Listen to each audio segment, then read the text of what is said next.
Hallelujah. Good morning. ನಮ್ಮ ಕರ್ತನಾದ ಯೇಸು ಕ್ರಿಸ್ತನ ನಾಮದಲ್ಲಿ ನಿಮ್ಮೆಲ್ಲರಿಗೂ ಶುಭಗಳು. ಚೆನ್ನಾಗಿದ್ದೀರಾ? ಕಳೆದ ರಾತ್ರಿ ಚೆನ್ನಾಗಿ ನಿದ್ರೆ ಮಾಡಿದ್ದೀರಾ? ಬೆಳಗ್ಗೆ ಬೇಗ ಎದ್ದು ದೇವರೊಂದಿಗೆ ಸಹವಾಸ ಮಾಡಿದ್ದೀರಾ? ಇಲ್ಲವೇ ಇನ್ನೂ ಹಾಸಿಗೆ ಮೇಲಿದ್ದೀರಾ? ಈಗ 7 ಗಂಟೆ ಆಗಿದೆ. 5 ಗಂಟೆಗೆ ಬೆಳಗಾಗುತ್ತೆ. 6 ಗಂಟೆ ಎದ್ದೇಳೋದು ಬಹಳ ಒಳ್ಳೆಯದು. 7 ಗಂಟೆ ಅಂದರೆ ತಡ ಅಲ್ಲವೋ? ಆದರೆ ಎಲ್ಲರಿಗೂ ಅನುಕೂಲವಾಗಿರುವಂತೆ ಪ್ರತಿದಿನ ಬೆಳಗ್ಗೆ 7 ಗಂಟೆಗೆ ಅನುದಿನದ ಧ್ಯಾನ ನಿಮಗಾಗಿ ಪ್ರಸಾರ ಮಾಡ್ತಿದ್ದೇವೆ. ಬನ್ನಿರಿ ದೇವರ ವಾಕ್ಯ ಧ್ಯಾನಿಸೋಣ. ಪರಿಶುದ್ಧ ದೇವರೇ, ಪ್ರೀತಿಯುಳ್ಳ ತಂದೆಯೇ, ಬೆಳಗಾಯ್ತೆಂದು ಕೋಳಿ ಕುಕುಡುಕು ಎಂಬುದಾಗಿ ಕೂಗುತ್ತಿರುವಾಗ ಗತಕಾಲದಲ್ಲಿ ಬೆಳಗ್ಗೆ ಬೇಗ ಎದ್ದು ನಿಮ್ಮನ್ನು ಸ್ತುತಿಸಿ ಕೆಲಸ ಕಾರ್ಯಗಳಲ್ಲಿ ಮುಂದುವರಿಯುವಂತಹ ಆ ಅನುಭವಗಳನ್ನು ಮತ್ತೆ ನಮಗೆ ದಯಪಾಲಿಸಿರಿ. ಇನ್ನು ಮೊಬ್ಬಾಗಿರುವಾಗಲೇ ನೀವು ಎದ್ದು ಏಕಾಂತವಾಗಿ ಪ್ರಾರ್ಥಿಸಿರುವ ಅನುಭವಗಳನ್ನು ನಾವು ಕೂಡ ಹೊಂದಿಕೊಂಡು ಆಧ್ಯಾತ್ಮಿಕ ಶಿಖರಗಳನ್ನು ಹತ್ತುವಂತೆ ಸಹಾಯ ಮಾಡಿರೆಂದು ಕ್ರಿಸ್ತನ ನಾಮದಲ್ಲಿ ಬೇಡುತ್ತೇನೆ ತಂದೆಯೇ, ಆಮೇನ್. ದೇವರಿಗೆ ಸ್ತೋತ್ರ. ಕುಕ್ಕುಡುಕು ಎಂಬ ಸ್ವರ ಕೇಳಿ ಎಷ್ಟು ದಿನಗಳಾಗಿರುತ್ತವೆ ನಿಮ್ಮೆಲ್ಲರಿಗೂ? ನಮ್ಮಂಥವರಿಗೆ, ಅಂದರೆ ಚೆನ್ನೈ ಪಟ್ಟಣದಲ್ಲಿರುವಂತಹ ನಮಗೆ ಕೋಳಿ ಕೂಗುವ ಸ್ವರವೇ ಕೇಳಿಸೋದಿಲ್ಲ.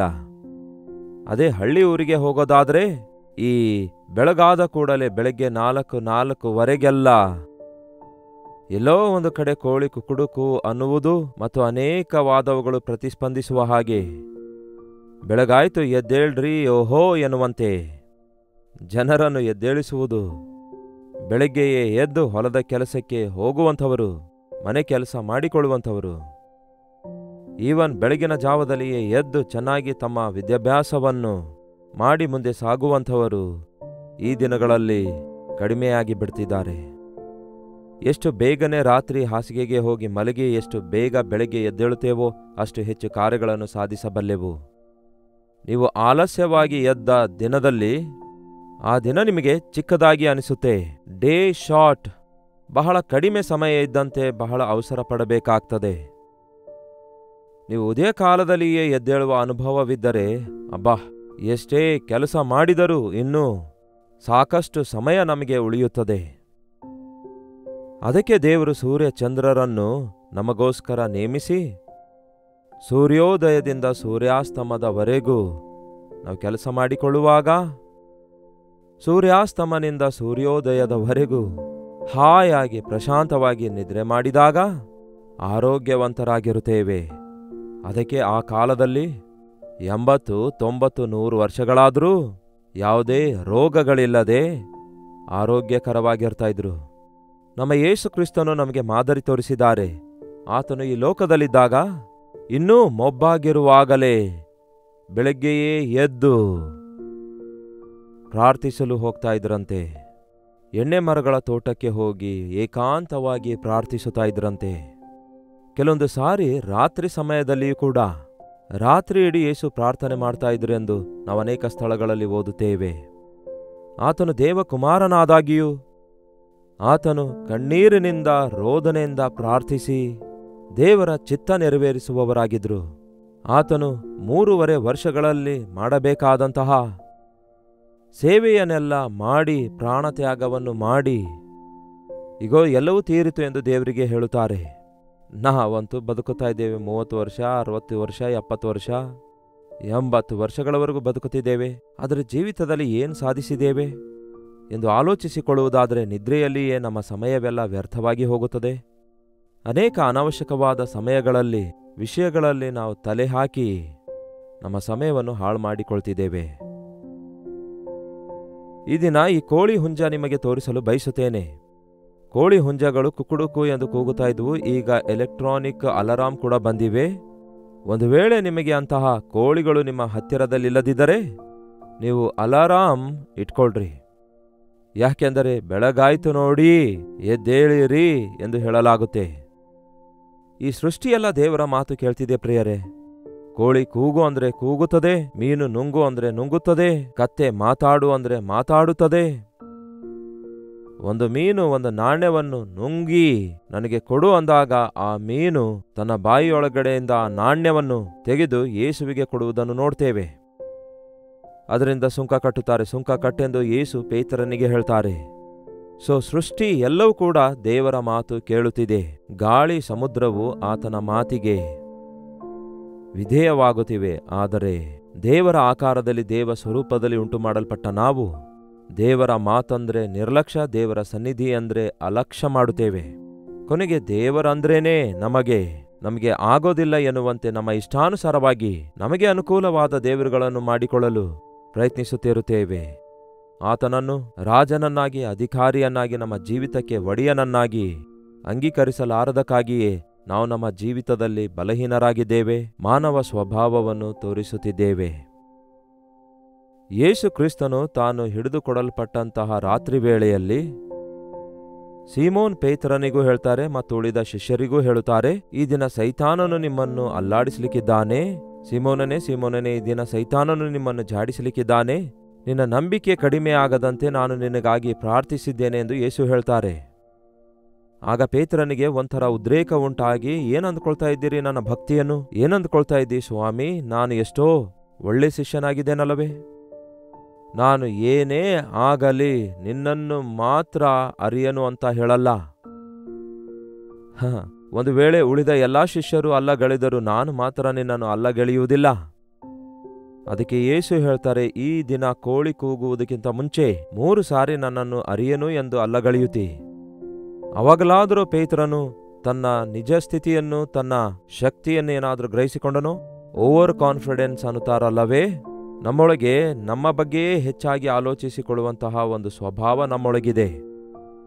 ನಾವೇನೋ ಸಾಧಿಸಬೇಕು ಅಂದುಕೊಳ್ತಿದ್ದೇವೆ, ಆದರೆ ದೇವರ ಸಹಾಯವಿಲ್ಲದೆ ನಾವು ಏನನ್ನು ಸಾಧಿಸಲಿಕ್ಕಾಗೋದಿಲ್ಲ. ದೇವರ ಪ್ರಣಾಳಿಕೆ ಇಲ್ಲದೆ ನಾವು ಏನೇ ಮಾಡಿದರೂ ಅದು ನಿಲ್ಲುವುದಿಲ್ಲ ಎಂಬ ಸಂಗತಿ ಗುರುತಿಸಲಿಕ್ಕಾಗುತ್ತಿಲ್ಲ. ಕೊನೆಗೆ ಯೇಸು ಹೇಳಿದಂತೆಯೇ ಆಯಿತು. ಆ ರಾತ್ರಿ ಗೆತ್ಸೆಮನೆ ತೋಟದಲ್ಲಿ ಯೇಸು ಕ್ರಿಸ್ತನನ್ನು ಇಸ್ಕರಿಯೋತ ಯೂದನು ಯೇಸುವನ್ನು ಮುದ್ದಿಟ್ಟು ಒಪ್ಪಿಸಿಕೊಡ್ತಾನೆ. ಅಂದರೆ ಯೇಸುವನ್ನು ಯಾರೋ ಹಿಡಿದುಕೊಡುವ ಅವಶ್ಯಕತೆ ಇಲ್ಲ. ನಾನು ನನ್ನ ಪ್ರಾಣವನ್ನು ಕೊಡುತ್ತೇನೆ, ಅದನ್ನು ತಿರುಗಿ ಪಡೆದುಕೊಳ್ಳುವ ಅಧಿಕಾರ ನನಗಿದೆ ಎಂದು ಯೇಸು ಹೇಳಿದ್ದಾರೆ. ಅಷ್ಟಕ್ಕೂ ಹೇಳಬೇಕಾದ್ರೆ ಆತನನ್ನು ಹಿಡಿಯಲು ಬಂದ ಸೈನಿಕರು ಯೇಸುವನ್ನು ನೋಡಿದಾಗ ಹಿಂದಕ್ಕೆ ಬಿದ್ರಂತೆ. ಯಾರನ್ನು ಹುಡುಕುತ್ತಿದ್ದೀರಿ ಎಂದು ಯೇಸು ಹೇಳಿದಾಗ ಅವರು ನಜರೇತಿನ ಯೇಸು ಅಂದಾಗ, ಅದು ನಾನೇ, ನನ್ನನ್ನು ಬಂಧಿಸಿರಿ ಎಂಬುದಾಗಿ ಆತನು ತನ್ನನ್ನು ತಾನೇ ಒಪ್ಪಿಸಿಕೊಟ್ಟನು. ಅದೆಲ್ಲವನ್ನು ನೋಡುತ್ತಿರುವಂತಹ ಶಿಷ್ಯರಿಗೆ, ಅಂದರೆ ಈ ಪೇತ್ರನಿಗೆ ಎಲ್ಲಿಲ್ಲದಂತಹ ಉದ್ರೇಕ ಉಂಟಾಗಿ ಕತ್ತಿ ತೆಗೆದುಕೊಂಡು ಯೇಸುವನ್ನು ಬಂಧಿಸುವ ಸೈನಿಕನ ಕಿವಿ ಕಡಿಯುತ್ತಾನೆ. ಆಗ ಯೇಸು ಹೇಳ್ತಾರೆ, ಪೇತ್ರನೇ, ಕತ್ತಿ ಹಿಡಿದವನು ಕತ್ತಿಯಿಂದಲೇ ನಶಿಸಿ ಹೋಗುತ್ತಾನೆ, ಕತ್ತಿಯನ್ನು ಅದರ ಸ್ಥಳದಲ್ಲಿಡು ಅನ್ನುತ್ತಾರೆ. ಯೇಸುವನ್ನು ಬಂಧಿಸಲು ಬಂದಿರುವಂತಹ ಸೈನಿಕನ ಕಡಿಯಲ್ಪಟ್ಟ ಕಿವಿಯನ್ನು ಯೇಸು ಮತ್ತೆ ತೆಗೆದು ಅದನ್ನು ಅದರ ಸ್ಥಳದಲ್ಲಿ ಅಂಟಿಸಿದಾಗ ಅದು ಸಂಪೂರ್ಣವಾಗಿ ಪ್ಲಾಸ್ಟಿಕ್ ಸರ್ಜರಿ ಆಗಿಬಿಡ್ತು ವಿಥಿನ್ ಅ ಮಿನಿಟ್ ಎಂಬುದನ್ನು ಬೈಬಲಲ್ಲಿ ನೋಡ್ತೇವೆ. ಅಂದರೆ ಯೇಸುವನ್ನು ಅವರು ಶಾಸ್ತ್ರದ ಪ್ರಕಾರ ಹಿಡಿಯುತ್ತಾರೆ. ಯೇಸು ಹೇಳಿದಾರಲ್ಲವೇ, ಪಾಪಿಗಳ ಕೈಗೆ ಒಪ್ಪಿಸಲ್ಪಡುತ್ತೇನೆ, ಅವರು ಹಿಂಸಿಸುತ್ತಾರೆ, ದೂಷಿಸುತ್ತಾರೆ, ಶಿಲುಬೆಗೆ ಹಾಕ್ತಾರೆ. ಆದರೆ ಮನುಷ್ಯಕುಮಾರನು ಮರಣ ಹೊಂದಿ 3ನೇ ದಿನದಲ್ಲಿ ಮೃತ್ಯುಂಜಯನಾಗಿ ಎದ್ದು ಬರ್ತಾನೆ ಎಂಬುದಾಗಿ ಶಿಷ್ಯರಿಗೆ ಹೇಳಿದ್ರೂ ಕೂಡ ಅವರ ತಲೆಗೆ ಹೋಗಲಿಲ್ಲ, ಅವರಿಗೆ ಅರ್ಥವೇ ಆಗಲಿಲ್ಲ. ಮಾನವ ರೀತಿಯಲ್ಲಿ ನಾವು ಏನೋ ದೇವರಿಗೆ ಸಹಾಯ ಮಾಡಬೇಕು ಅಂದುಕೊಳ್ತೇವೆ. ಆದರೆ ಆತನ ಕೃಪೆಯ ಮೇರೆಗೆ ಆತನ ಮಾತಿಗೆ ವಿಧೇಯರಾಗುವುದಾದ್ರೆ, ಆತನ ಚಿತ್ತ ಸ್ವೀಕರಿಸೋದಾದ್ರೆ ಆತನಿಗೋಸ್ಕರ ಜೀವಿಸಲು ಸಾಧ್ಯವಾಗುತ್ತೆ. ಶಿಷ್ಯರೆಲ್ಲರೂ ಬಿಟ್ಟು ಬಿಟ್ಟು ಓಡಿ ಹೋಗುತ್ತಾರೆ. ಪೇತ್ರನು ಕೂಡ ಯೇಸುವನ್ನು ಬಿಟ್ಟು ಬಿಟ್ಟು ಓಡಿ ಹೋಗ್ತಾನೆ. ಆದರೆ ದೂರದಿಂದ ಯೇಸುವನ್ನು ಹಿಂಬಾಲಿಸುತ್ತಾನೆ. ಸೈನಿಕರು ಯೇಸುವನ್ನು ಸಭಾ ಹಿರಿಯರ ಬಳಿಗೆ ಒಯ್ತಾರೆ, ಕೇಫನ ಬಳಿಗೆ ಒಯ್ತಾರೆ, ಪಿಲಾತನ ಬಳಿಗೆ ಒಯ್ತಾರೆ. ದೂರದಿಂದಲೇ ಇದೆಲ್ಲ ಗಮನಿಸುತ್ತಾನೆ. ಯೇಸುವೆ, ನಿನ್ನೊಂದಿಗೆ ಸೆರೆಗೆ ಹೋಗುವುದಕ್ಕಾಗಿಯೂ ಮರಣ ಹೊಂದುವುದಕ್ಕಾಗಿಯೂ ನಾನು ಸಿದ್ಧನಾಗಿದ್ದೇನೆ ಎಂದು ಹೇಳಿದ ಪೇತ್ರನು ಯೇಸುವಿನೊಂದಿಗೆ ಇರಲಿಲ್ಲ. ನಾವು ಅಂದುಕೊಳ್ತೇವೆ ದೇವರಿಗೋಸ್ಕರ ಏನಾದರೂ ಮಾಡಬೇಕೆಂದು. ಆದರೆ ದೇವರ ಕೃಪೆ ಇಲ್ಲದೆ ನಾವೇನೂ ಮಾಡ್ಲಿಕ್ಕಾಗಲ್ಲ. ನನ್ನನ್ನು ಬಲಪಡಿಸುವ ಆತನಲ್ಲಿದ್ದುಕೊಂಡು ನಾನು ಎಲ್ಲವನ್ನೂ ಮಾಡಲು ಶಕ್ತನು. ನಮ್ಮ ಸ್ವಂತ ಶಕ್ತಿಯಿಂದ ನಾವೇನು ಮಾಡ್ಲಿಕ್ಕಾಗೋದಿಲ್ಲ ಎಂಬುದನ್ನು ನಮ್ಮ ಮನಸ್ಸಿನೊಳಗೆ ಗ್ರಹಿಸಿಕೊಳ್ಳಬೇಕು. ಮೊದಲು ನಂಬಬೇಕು, ತಿಳಿದುಕೊಳ್ಳಬೇಕು. ದೇವರೊಂದಿಗೆ ನಾವು ಒಳ್ಳೆಯದನ್ನು ಮಾಡುವುದಾದರೆ, ನಮ್ಮೊಳಗೆ ಒಳ್ಳೆತನ ಇರುವುದಾದರೆ ಅದು ದೇವರದೇ ಆಗಿದೆ. ಪೌಲನು ಹೇಳ್ತಾನೆ, ನನ್ನಲ್ಲಿ ಒಳ್ಳೆಯದೇನೂ ಇಲ್ಲ, ನಾನು ಕೆಟ್ಟು ಹೋದ ವ್ಯಕ್ತಿಯಾಗಿದ್ದೇನೆಂದು ಹೇಳ್ತಾನೆ. ನಾವು ದೇವರ ಕೃಪೆಯಿಂದಲೇ ಬದುಕುತ್ತಿದ್ದೇವೆ ಎಂಬ ಸಂಗತಿಯನ್ನು ಜ್ಞಾಪಕದಲ್ಲಿಟ್ಟುಕೊಳ್ಳದೆ ಪೇತ್ರನು ದೂರ ಓಡಿ ಹೋಗುತ್ತಾನೆ. ಅಲ್ಲಲ್ಲಿ ಅವಿಶ್ವಾಸಿಗಳೊಂದಿಗೆ ಕೂತ್ಕೊಳ್ತಾನೆ. ಅವಿಶ್ವಾಸಿಗಳು ಚಳಿ ಕಾಯಿಸಿಕೊಳ್ಳುತ್ತಿರುವಾಗ ಅವರೊಂದಿಗೆ ಕೂತ್ಕೊಳ್ತಾನೆ. ಆ ಬೆಳಕಿನಲ್ಲಿ ಅವನನ್ನು ಗುರುತಿಸಿದವರು, ನೀನು ಯೇಸುವಿನೊಂದಿಗಿದ್ದವನಲ್ಲವೋ ಎಂದು ಹೇಳಿದಾಗ ಇಲ್ಲ ಅನ್ನುತ್ತಾನೆ. ಅಲ್ಲಿಂದ ಎದ್ದು ಮತ್ತೊಂದು ಕಡೆ ಬಂದಾಗ ಮತ್ತೊಬ್ಬ ಹುಡುಗಿ ನೋಡಿ, ಹೌದು ನೀನು ನಿಜವಾಗ್ಲೂ ಗಲಿಲಾಯದವನೇ ಅಂದಾಗ ಅಲ್ಲ ಅಲ್ಲ ಅನ್ನುತ್ತಾನೆ. ಹಾಗೆಯೇ ಮೂರನೇ ವ್ಯಕ್ತಿ ಬಂದು ಮತ್ತೆ ನೀನು ಯೇಸುವಿನೊಂದಿಗಿದ್ದವನಲ್ಲವೋ, ಆತನ ಶಿಷ್ಯನಾಗಿದೆಯಲ್ಲವೋ ಅಂದಾಗ ಆಣೆ ಇಟ್ಕೊಳ್ತಾನೆ. ಆತನು ಯಾರು, ನಾನು ಅರಿಯನು ಅನ್ನುತ್ತಾನೆ. ಮೂರಾವರ್ತಿ ನೀನು ಅಲ್ಲಗಳೆಯುವಿ ಎಂದು ಯೇಸು ಹೇಳಿದ ಮಾತನ್ನು ಮೂರನೇ ಸಾರಿ ಪೇತ್ರನು ಹೇಳಿದಾಗ ನೆರವೇರಿತು. ಒಂದು ಸಾರಿ ಲೂಕನ ಸುವಾರ್ತೆ 22ನೇ ಅಧ್ಯಾಯ ಅದರಲ್ಲಿ 60ನೇ ವಚನ ಓದುತ್ತಿದ್ದೇನೆ, ಕೇಳ್ರಿ. ಆದರೆ ಪೇತ್ರನು, ನೀನು ಹೇಳುವುದೇನು, ನಾನು ಅರಿಯನಪ್ಪ ಅಂದನು. ಅವನು ಇನ್ನೂ ಈ ಮಾತನ್ನು ಆಡುತ್ತಿರುವಾಗಲೇ ಕೋಳಿ ಕೂಗಿತು. ಮೂರನೇ ಸಾರಿ ನೀನು ಹೇಳುವುದೇನು ನನಗೆ ಗೊತ್ತಿಲ್ಲ, ಆ ನಜರೇತಿನ ಯೇಸು ಯಾರೆಂದು ನಾನು ಅರಿಯನು, ನನಗೆ ಗೊತ್ತಿಲ್ಲ ಎಂದು ಮೂರನೇ ಸಾರಿ ಅಲ್ಲಗಳೆದಾಗ, ಹಾಗೆ ಅಲ್ಲಗಳೆಯುವುದನ್ನು ಮುಗಿಸುವುದಕ್ಕಿಂತ ಮುಂಚೆಯೇ ಕುಕ್ಕುಡೂ ಕೂ ಎಂದು ಕೋಳಿ ಕೂಗಿತು. ಆಯ್ತು ನಿನ್ನ ಕತೆ, ಅರ್ಥವಾಯ್ತಾ ನಿನ್ನ ಬಲ, ಗೊತ್ತಾಯ್ತಾ ನಿನ್ನ ಸಂಗತಿ ಏನೆಂದು, ಇದೇನಾ ನಿನ್ನ ತೀರ್ಮಾನ, ಇದೇನಾ ನಿನ್ನ ಸಾಹಸ, ಇದೇನಾ ನಿನ್ನ ವಿಶ್ವಾಸ ಎನ್ನುವಂತೆ ಕೋಳಿ ಕೂಗಿತು. ಪ್ರಿಯರೇ, ಬೈಬಲ್ನಲ್ಲಿ 61ನೇ ವಚನದಲ್ಲಿ ಹೀಗೆ ಬರೆಯಲಾಗಿದೆ, ಆಗ ಯೇಸು ತಿರುಗಿ ಪೇತ್ರನನ್ನು ದೃಷ್ಟಿಸಿ ನೋಡಿದರು. ಆದುದರಿಂದ ಈ ದಿನ ಕೋಳಿ ಕೂಗುವುದಕ್ಕಿಂತ ಮುಂಚೆ 3 ಸಾರಿ ನನ್ನ ವಿಷಯವಾಗಿ ಅವನನ್ನು ಅರಿಯನೆಂಬುದಾಗಿ ಹೇಳುವಿ ಎಂದು ಯೇಸು ಹೇಳಿದ ಮಾತನ್ನು ನೆನೆಸಿಕೊಂಡನು. ಹೊರಗೆ ಹೋಗಿ ಬಹು ವ್ಯಥೆಪಟ್ಟು ಅತ್ತನು. ಪೇತ್ರನಿಗೆ ಕೋಳಿ ಕೂಗಿದ ತಕ್ಷಣವೇ ಯೇಸು ಹೇಳಿದ ಮಾತು ಜ್ಞಾಪಕಕ್ಕೆ ಬಂತು. ಪ್ರಿಯರೇ, ಕುಕ್ಕುಡು ಕೂ ಅಂದ ಕೂಡಲೇ ಯೇಸು ಪೇತ್ರನ ಕಡೆಗೆ ನೋಡ್ತಿದ್ದಾರೆ. ಅಲ್ಲಿಯವರೆಗೂ ಏನೋ ಒಂದು ತನ್ನ ಸ್ವಂತ ಬಲದೊಂದಿಗೆ ತಪ್ಪಿಸಿಕೊಳ್ಳಬೇಕೆಂದು ಯೋಚಿಸಿ ಏನೇನೋ ಪ್ರಯತ್ನ ಮಾಡುತ್ತಿರುವ ಪೇತ್ರನು ಒಂದು ಸಾರಿ ಯೇಸುವಿನ ಕಡೆಗೆ ನೋಡುತ್ತಾನೆ. ಮೇಬಿ ದೂರದಲ್ಲಿದ್ದಿರುತ್ತಾರೆ ಯೇಸು. ತಲೆ ಎತ್ತಿ ಯೇಸುವಿನ ಕಡೆಗೆ ನೋಡುತ್ತಾನೆ. ಯೇಸು ಪೇತ್ರನ ಕಡೆಗೆ ನೋಡುತ್ತಾರೆ. ಯೇಸು ಪೇತ್ರನ ಕಡೆಗೆ ನೋಡುವಾಗ ಗೇಲಿ ಮಾಡುವಂತೆ ನೋಡಲಿಲ್ಲ, ಗದ್ರಿಸುವಂತೆ ನೋಡಲಿಲ್ಲ, ದೂಷಿಸುವಂತೆ ನೋಡಲಿಲ್ಲ, ಥು ಎಂದು ಉಗಿಯುವ ರೀತಿಯಲ್ಲಿ ನೋಡಲಿಲ್ಲ, ಛೀ ಎಂದು ಗೇಲಿ ಮಾಡಿದಂತೆ ನೋಡಲಿಲ್ಲ. ಪ್ರಿಯರೇ, ಎಷ್ಟು ಒಳ್ಳೆ ಯೇಸು ನೋಡಿ. ನಾವು ಆತನು ಹೇಳಿದ್ದನ್ನು ಹೇಳಿದಂತೆಯೇ ಮಾಡದಿದ್ರೂ ಕೂಡ, ನಮ್ಮ ಇಷ್ಟದಂತೆ ಮಾಡಿ ಕಷ್ಟಗಳ ಪಾಲಾದಾಗಿಯೂ ಕೂಡ, ನಾವು ಆ ಸಮಯದಲ್ಲಿ ಕುಗ್ಗಿ ಹೋದರೂ ಕೂಡ, ಭಯಪಟ್ಟವರಾಗಿದ್ರೂ ಕೂಡ, ಆತನು ನಮ್ಮನ್ನು ಮೇಲಿಂದ ಮೇಲೆ ಮೇಲಿಂದ ಮೇಲೆ ಪ್ರೀತಿಯನ್ನು ಇನ್ನಷ್ಟು ಹೆಚ್ಚು ತೋರಿಸುವ ಹಾಗೆ ನಮ್ಮ ಕಡೆಗೆ ಪ್ರವರ್ತಿಸುತ್ತಾರೆ ಹೊರತು ನಮ್ಮನ್ನು ತಳ್ಳಿ ಹಾಕುವಾತನಲ್ಲ, ದೂಷಿಸುವಾತನೂ ಅಲ್ಲ, ನಿಂದಿಸುವಾತನೂ ಅಲ್ಲ, ಅವಮಾನ ಪಡಿಸುವಾತನೂ ಅಲ್ಲ. ಹಾಗಾದರೆ ಯೇಸುವಿನ ನೋಟದಲ್ಲಿ ಏನಿತ್ತು? ಇಷ್ಟೇನಾ ಪೇತ್ರ, ಅರ್ಥವಾಯ್ತಾ ನಿನ್ನ ಭಕ್ತಿ ಎಷ್ಟೆಂದು? ನಾನು ಹೇಳಿದೇನಲ್ಲವೇ, ನನ್ನ ಮಾತನ್ನು ಈಗಲಾದರೂ ಕೇಳುವಿಯಾ ಎಂಬ ಪ್ರೀತಿಯಿಂದ ಕೂಡಿರುವ ಆ ನೋಟ, ಕರುಣೆಯಿಂದ ಕೂಡಿರುವ ಆ ನೋಟ, ದಯದಿಂದ ನೋಡಿರುವ ಆ ನೋಟ, ಡೋಂಟ್ ವರಿ, ಪರವಾಗಿಲ್ಲ ಬಿಡು, ಇನ್ನು ಮೇಲಾದರೂ ನೀನು ಸಾಕ್ಷಿಯಾಗಿ ಬದುಕು ಎಂಬ ಅಭಯದಿಂದ ಕೂಡಿರುವ ಆ ನೋಟ ಪೇತ್ರನ ಹೃದಯವನ್ನು ಒಡೆದು ಹೋಗುವಂತೆ ಮಾಡಿತು. ದೇವರ ಮಾತುಗಳನ್ನು ಜ್ಞಾಪಕ ಮಾಡಿಕೊಂಡು ಮೂರಾವರ್ತಿ ನನ್ನ ವಿಷಯವಾಗಿ ಅವನನ್ನು ಅರಿಯನು ಎಂಬುದಾಗಿ ಅಲ್ಲಗಳೆಯುವಿ, ನನ್ನನ್ನು ತಳ್ಳಿ ಹಾಕುವಿ ಎಂಬ ಮಾತನ್ನು ಜ್ಞಾಪಕ ಮಾಡಿಕೊಂಡನು. ಆನಂತರ ಹೊರಗೆ ಹೋಗಿ ಸಂತಾಪ ಪಡುತ್ತಾನೆ, ಪಶ್ಚಾತ್ತಾಪ ಪಡುತ್ತಾನೆ. ಬಿಕ್ಕಿ ಬಿಕ್ಕಿ ಅಳುತ್ತಾ ತನ್ನ ತಪ್ಪಿಗಾಗಿ ಆಳವಾಗಿ ಪಶ್ಚಾತ್ತಾಪ ಪಡುತ್ತಾನೆ. ಒಂದು ಹೃದಯವನ್ನು ಒಡೆದು ಹಾಕುವುದಕ್ಕಾಗಿ ದೇವರು ಕೋಳಿಯನ್ನು ಉಪಯೋಗಿಸಿಕೊಂಡ್ರು. ಆ ಕೋಳಿಯ ಕೂಗು ಅವನಿಗೆ ದೇವರ ಮಾತನ್ನು ಜ್ಞಾಪಕಗೊಳಿಸಿತು. ನೋಡಿ, ನೀವು ಬೆಳಗ್ಗೆ ಎದ್ದ ಕೂಡಲೇ ಆ ಕೋಳಿ ಕೂಗುವ ಸಮಯದಲ್ಲಿ ಒಂದು ವೇಳೆ ಎದ್ದೇಳುವುದಾದರೆ ನಿಮ್ಮ ಮೈಂಡ್ ಬಹಳ ಫ್ರೆಶ್ ಆಗಿರುತ್ತೆ. ನಿಮಗೇನೆಲ್ಲ ಬೇಕಾಗಿದೆಯೋ ಅದು ನಿಮ್ಮ ಜ್ಞಾಪಕಕ್ಕೆ ಬರುತ್ತೆ. ನಿಮ್ಮ ತಪ್ಪುಗಳು ನಿಮಗೆ ನೆನಪಾಗ್ತವೆ. ನಿಮ್ಮ ಜವಾಬ್ದಾರಿಕೆಯನ್ನು ನೀವು ಅರಿತುಕೊಳ್ತೀರಿ. ನಿಮ್ಮ ಸ್ಥಿತಿಯನ್ನು ನೀವು ಅರಿತುಕೊಳ್ಳುತ್ತೀರಿ.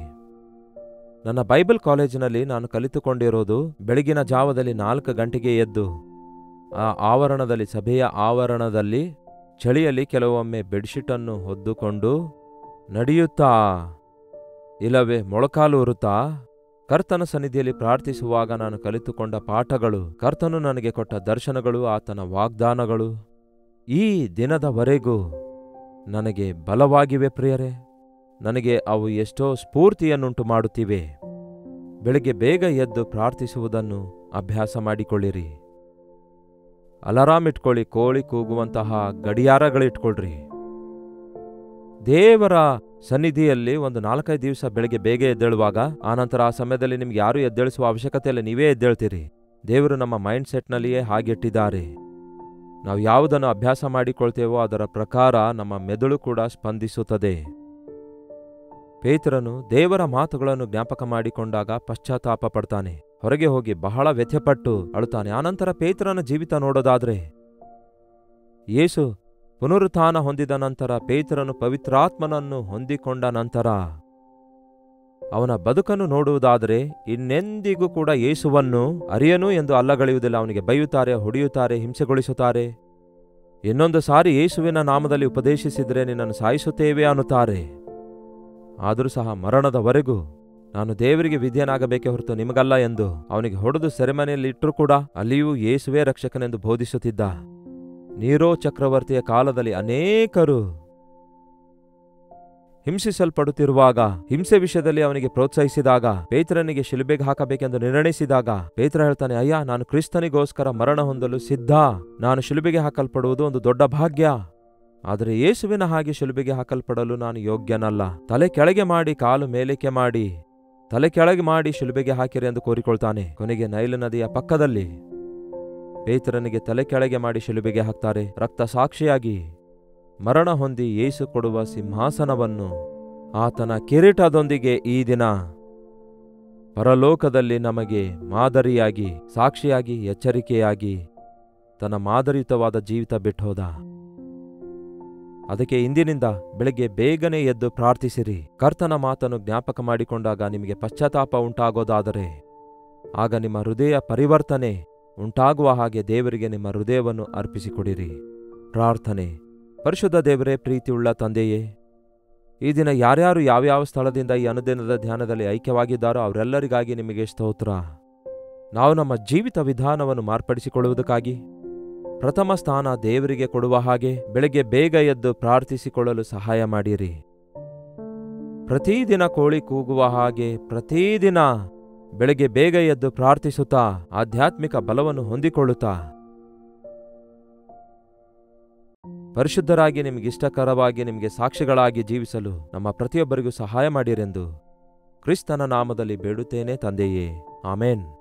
ತಂದೆಯಾದ ದೇವರ ಪ್ರೀತಿಯೂ, ಮಗನಾಗಿರುವ ಕ್ರಿಸ್ತನ ಕೃಪೆಯೂ, ಆದರಣೆಕರ್ತನಾದ ಪವಿತ್ರಾತ್ಮನ ಸಹವಾಸವು ಈ ಅನುದಿನದ ಧ್ಯಾನದಲ್ಲಿ ಐಕ್ಯವಾಗಿರುವ ನಮ್ಮೆಲ್ಲರ ಸಂಗಡ ಇಂದಿಗೂ ಸದಾಕಾಲಕ್ಕೂ ನೆಲೆಯಾಗಿರಲಿ. ಆಮೇನ್.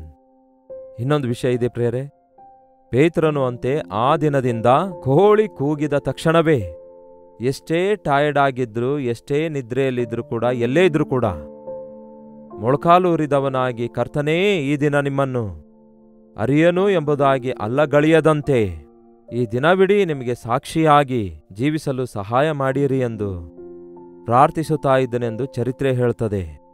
ನಿಜವೇ, ಕೋಳಿ ಕೂಗುವುದಕ್ಕೂ ನಮ್ಮ ಪ್ರಾರ್ಥನೆಗೂ ಎಷ್ಟೋ ಹತ್ತಿರದ ಸಂಬಂಧವಿದೆ. ನಾವು ಕೂಡ ಅದೇ ರೀತಿ ಬೆಳಗ್ಗೆ ಬೇಗ ಎದ್ದು ಪ್ರಾರ್ಥಿಸಿ ಆಧ್ಯಾತ್ಮಿಕ ಬಲ ಹೊಂದಿಕೊಳ್ಳೋಣ. ನಿಮ್ಮ ಪ್ರಾರ್ಥನಾ ಮನವಿ 8939731313 ನಂಬರಿಗೆ, ಹೊರದೇಶದಿಂದಲೂ ಸಹ ಇರೋದಾದರೆ ಇದೇ ನಂಬರಿಗೆ ನಿಮ್ಮ ಪ್ರಾರ್ಥನಾ ಮನವಿಗಳನ್ನು ಒಂದು ಟೆಕ್ಸ್ಟ್ ಇಲ್ಲವೇ ವಾಯ್ಸ್ ಮೆಸೇಜ್ ಮೂಲಕ ವಾಟ್ಸಪ್ ಕಳಿಸಿಕೊಡಿರಿ. ನಿಮ್ಮೆಲ್ಲರಿಗೋಸ್ಕರ ಪ್ರಾರ್ಥಿಸ್ತಿದ್ದೇವೆ. ತಪ್ಪದೆ ಕರ್ತನು ನಮಗೆ ಉತ್ತರಿಸುತ್ತಾರೆ. ಕರ್ತನ ಚಿತ್ತವಿರುವುದಾದರೆ ಮತ್ತೆ ನಾಳೆ ಇದೇ ಅನುದಿನದ ಧ್ಯಾನ ಎಂಬ ಕಾರ್ಯಕ್ರಮದಲ್ಲಿ ಮತ್ತೆ ಭೇಟಿಯಾಗೋಣ. ಅಲ್ಲಿಯವರೆಗೂ ದೇವರ ಮಹಾಕೃಪೆ ನಿಮ್ಮೆಲ್ಲರೊಂದಿಗಿರಲಿ.